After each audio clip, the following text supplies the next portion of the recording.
안녕하세요. 건강 바르게 보기 건강바보TV입니다. 찜으로 먹어도 맛있고 샐러드로 먹어도 맛있고 떡볶이나 전골에도 빠질 수 없는 식재료. 오늘의 주제는 바로 양배추입니다. 양배추는 미국 타임즈에서 선정한 세계 3대 건강식품으로 변비에 좋고 식이섬유가 풍부합니다. 특히 의염이나 의궤양에 효과가 좋기로 유명해서 일본의 유명한 약 중 카베진이라는 양배추 성분을 이용해 만든 약도 있습니다. 이러한 효과 때문에 과거 히포크라테스도 의가 안 좋은 사람들에게 양배추를 처방하고는 했다고 합니다. 이렇게 몸에 좋고 맛도 좋은 양배추도 몸에 독이 되는 최악의 궁합과 약이 되는 최고의 궁합이 있다는 사실 알고 계셨나요? 함께 알아보도록 하겠습니다. 첫 번째로 고혈압을 치료하는 약물과 함께 양배추를 섭취하는 것은 최악의 궁합입니다.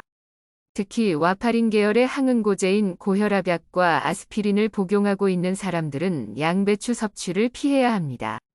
이런 약물들은 혈액을 묽게 만들어 혈전을 예방하는 역할을 하는 반면 양배추는 이와 정반대의 효능을 가지고 있습니다. 양배추는 폴리페놀과 안토시아닌이라는 영양소가 풍부하게 함유되어 있어 본래는 혈압을 조절하는 데 도움이 되는 식품입니다.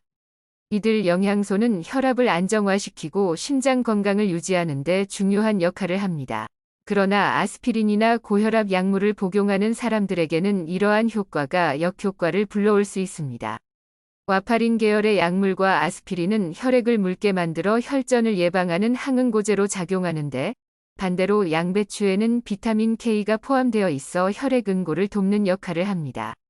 즉, 혈액을 묽게 만드는 약물과 양배추의 비타민 K가 서로 상반되는 작용을 하기 때문에 문제가 됩니다.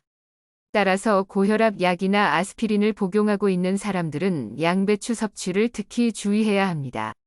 양배추의 비타민 K가 약의 효과를 감소시키거나 혈액 응고에 영향을 미치는 가능성이 있기 때문입니다. 따라서 복용하고 있는 약 중 와파린 계열이 포함되어 있는지 확인하는 것이 중요합니다. 두 번째로 양배추와 최악의 궁합인 분들은 갑상선 기능이 약한 사람들입니다. 양배추는 다양한 영양소를 함유하고 있으며 특히 위 건강에 좋다는 이유로 많은 사람들이 선호하는 식품입니다. 그러나 갑상선 기능이 약하거나 요오드 결핍이 있는 사람들의 경우 양배추 섭취는 갑상선 증상을 악화시키는 원인이 될 수 있습니다. 양배추에는 글루코시놀레이트라는 항산화 성분이 풍부하게 들어 있습니다. 이 성분은 암과 관련된 호르몬의 생성을 억제하며 항암 효과를 가지고 있습니다. 그러나 이 성분이 갑상선 호르몬의 생성과 요오드 흡수를 방해할 수 있기 때문에 갑상선 기능이 약한 사람들에게는 양배추 섭취가 좋지 않은 결과를 초래할 수 있습니다. 특히 양배추에는 갑상선 호르몬 생성을 억제하는 고이트로겐 성분이 포함되어 있어 이를 피해야 합니다. 글루코시놀레이트는 양배추 외에도 브로콜리, 겨자 등에도 포함되어 있습니다. 하지만 이런 사람들도 안전하게 양배추를 섭취할 수 있는 방법이 있습니다. 그것은 바로 양배추를 생으로 먹지 않고 열을 가한 후에 섭취하는 것입니다. 요오드 합성을 방해하는 성분들은 열에 약하기 때문에 끓는 물에 살짝 데치거나 찜이나 볶음 등의 조리 방법을 통해 섭취하는 것이 바람직합니다. 하나 더, 양배추는 많은 영양소를 함유하고 있지만 즙으로 섭취할 경우 예상치 못한 문제가 발생할 수 있습니다. 즙으로 만들 때는 양배추의 섬유질이 크게 파괴되고 당분이 농축되어 당뇨 환자에게는 좋지 않습니다. 또한 즙으로 섭취하면 혈중의 칼륨이나 나트륨 균형을 깨뜨릴 수 있어 신장에 문제가 있는 사람들에게는 부적합할 수 있습니다. 특히 장이 약한 사람들은 양배추 즙을 피해야 합니다. 양배추는 다른 채소에 비해 대장에서 발효가 쉽게 일어나며 이 과정에서 가스가 생성됩니다. 이 가스는 민감한 대장을 자극하여 팽창시키고 이는 과민성 대장 증후군을 유발하거나 심지어는 대장염이나 대장암까지 초래할 수 있습니다. 또한 양배추는 찬성질이 강하여 설사나 복부 팽만을 쉽게 유발할 수 있습니다. 그렇다면 양배추와 최고의 궁합을 자랑하는 음식은 무엇일까요? 첫 번째는 바로 사과입니다. 사과와 양배추를 같이 섭취하면 건강에 유익한 이유는 사과에 함유된 칼륨 성분이 혈관을 확장시키기 때문입니다. 양배추에 들어있는 혈전을 억제하는 설포라판이라는 성분과 사과의 칼륨을 동시에 섭취하면 혈액순환에 큰 도움이 되고 혈압까지 낮출 수 있습니다. 따라서 양배추를 섭취할 때는 사과와 함께 섭취하는 것이 좋습니다. 특히 양배추와 사과를 같이 갈아 만든 주스는 추천하는 레시피 중 하나입니다. 생 양배추보다 조리한 양배추를 사용하면 흡수율이 더욱 높아집니다. 아침 공복에 섭취하면 더욱 좋습니다. 또한 당근을 추가로 갈아 넣어주면 혈액 생성을 촉진하고 혈관의 흐름을 개선하는 데 도움이 됩니다. 당근에는 비타민C를 분해하는 아스코르비나아제가 있어서 당근을 생으로 추가해서 넣을 경우 양배추와 사과의 비타민을 파괴할 수 있습니다. 이를 방지하기 위해 식초나 레몬즙을 약간 추가하면 비타민 파괴를 줄이고 양배추의 특유의 냄새도 중화시킬 수 있습니다. 이런 방법으로 양배추와 사과의 영양소를 최대한 활용할 수 있습니다. 양배추와 최고의 궁합을 자랑하는 두 번째 음식은 바로 자몽입니다. 양배추와 신맛이 나는 과일 특히 자몽을 함께 섭취하면 항산화 효과를 극대화하여 염증을 줄이고 암을 예방하는 데 도움이 됩니다. 양배추에는 항암 성분이 풍부하게 들어 있습니다.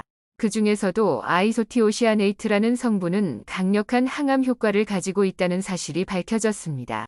이 성분은 유방암, 전립선암, 방광암, 대장암, 갑상선암 등 다양한 암 예방에 효과적입니다. 또한 양배추는 백혈구를 활성화시켜 TNF의 분비를 촉진하며 이 성분이 암세포를 제거합니다. 이때 자몽과 함께 섭취하면 항산화 효과를 극대화할 수 있습니다.